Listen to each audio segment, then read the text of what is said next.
Okay guys, I just wanted to double check there wasn't an item down here that was dex based. Like I said, I don't play a lot of dex builds, so I wanted to just triple check. The only thing down here that you can get if you really want it, if you want to have Invader Kirk fight you where the down in the where all the frogs are, the guys who curse you, you have to have him invade you 3 times in the game. Once here, once in the Demon Ruins, and once in before the Bed of Chaos. Then you can get the Armor of Thorns that he wears. I'm not interested in going for that, so I'm not going to go through that. But just a heads up, if you do want that, this is where you got to start paying attention. And ooh, wow, 4 for 1. That's a humanity. It's a great axe. Oh, I thought you were dead. I hit him, but he obviously didn't die. Wow. So anyway, perfect time to show you. If you get poisoned, we have a moss purple clump. We'll use it. That will heal us of our poison, and then we'll use our Estus flask. As you saw, that rat also dropped some humanity. That's pretty common down here. And that rat does 50% poison right off the hit bat. I have no poison resist because my armor. All right. Rats are dead. And grab this item through the bars, the sewer chamber key. We will make our way to the boss. There is a giant rat on the other side of this door. I'm trying to think if this is the best way to go. Oh, that's not the giant rat. I'm just confused.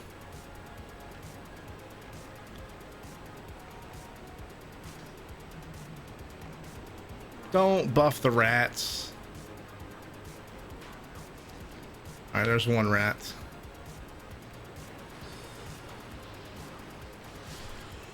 One dead rat. I would suggest pulling these guys remotely or from afar if you can. So that channeler buffs them up, right?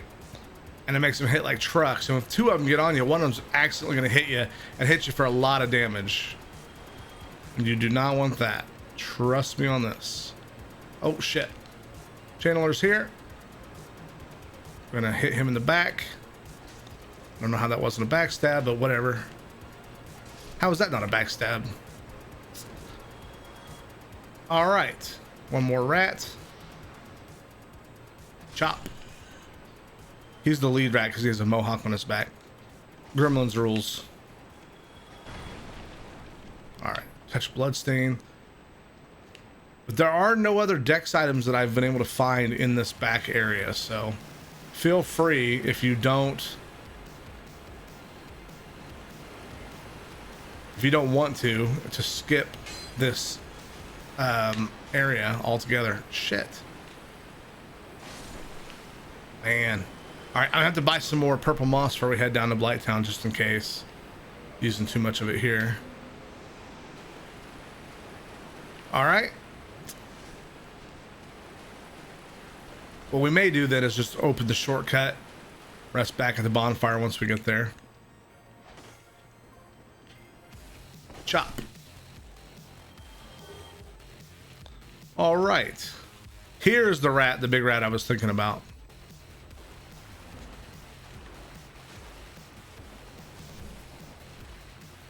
Chop.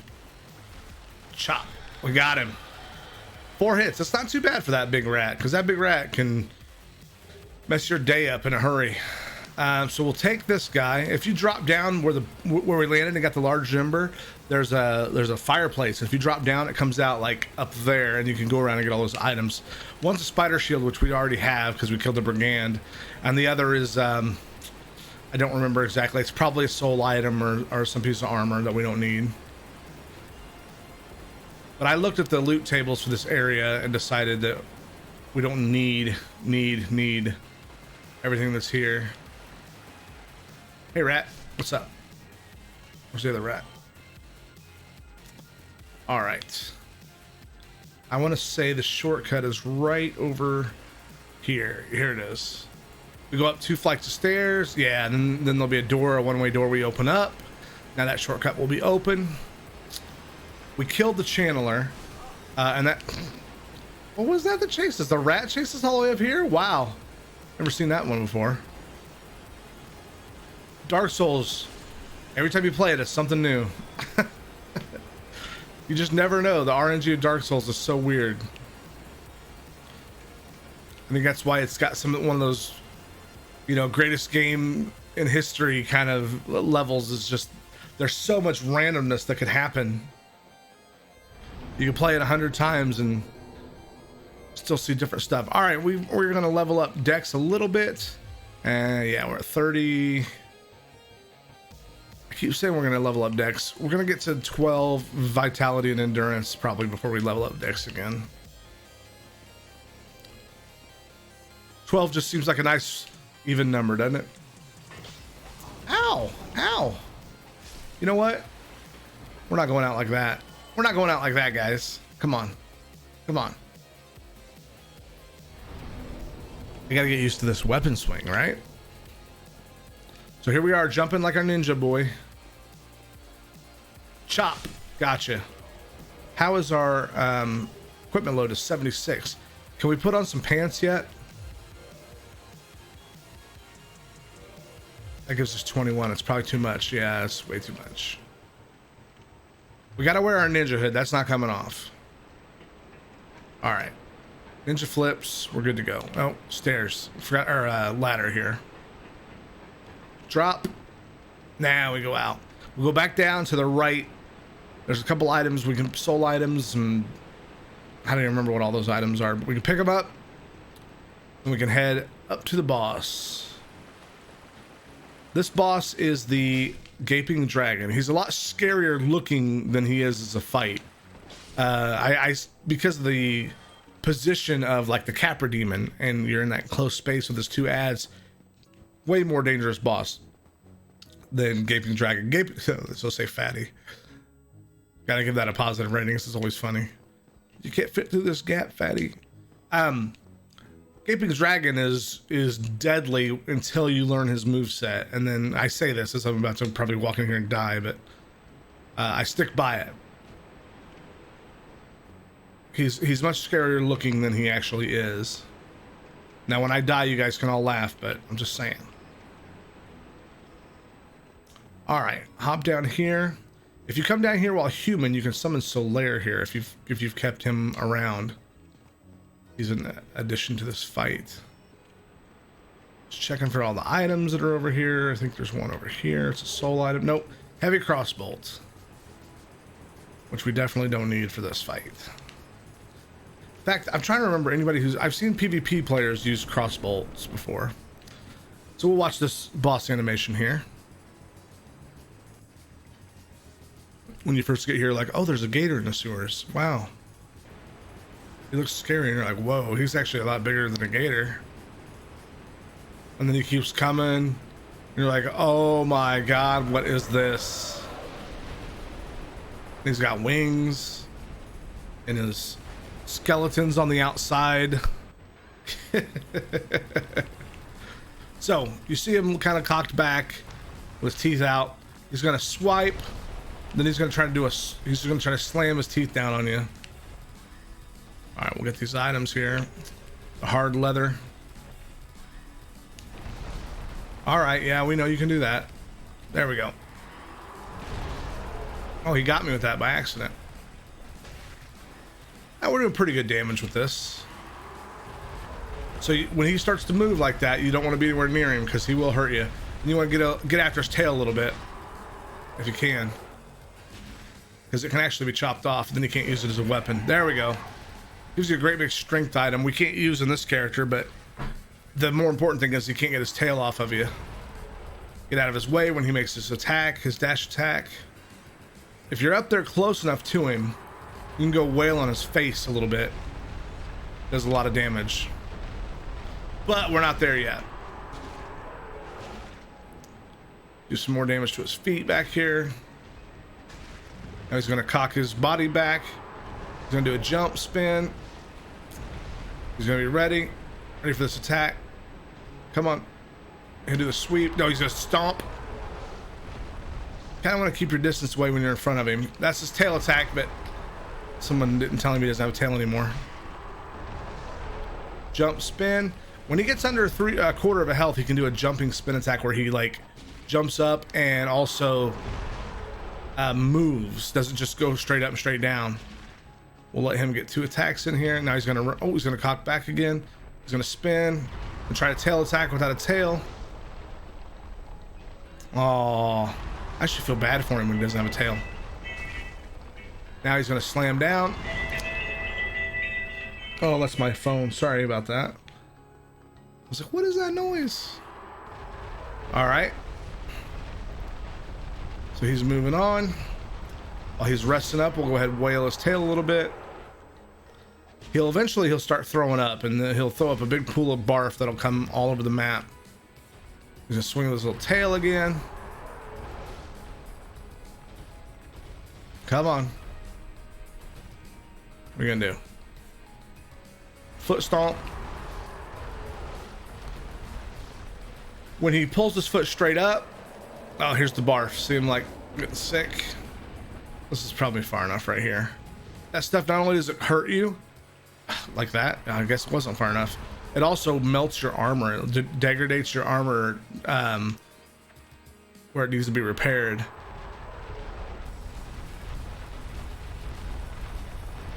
He didn't just beat you, he also destroyed your gear. All right. What he's probably gonna do is jump.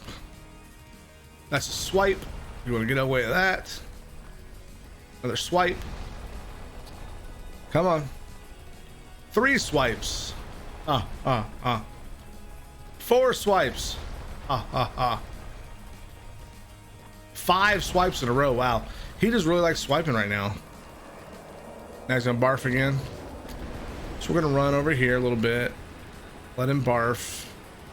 He had a bad night out drinking, you know. Let's just slam down. I'm gonna run up on him and hit his head once. Twice. Got him. And that is the Gaping Dragon. He's gonna give me the Blighttown key so we can get down to Blighttown. Now, if you've never played this, there's 2 ways to go through Blighttown. And the way that you'd think to go is with the Blighttown key in the area just outside here that we saw that was a big gate down in Blighttown. I'm here to tell you, that's the dumb way to go. If you have the master key, there's a back door into Blighttown, and that's what we're going to use.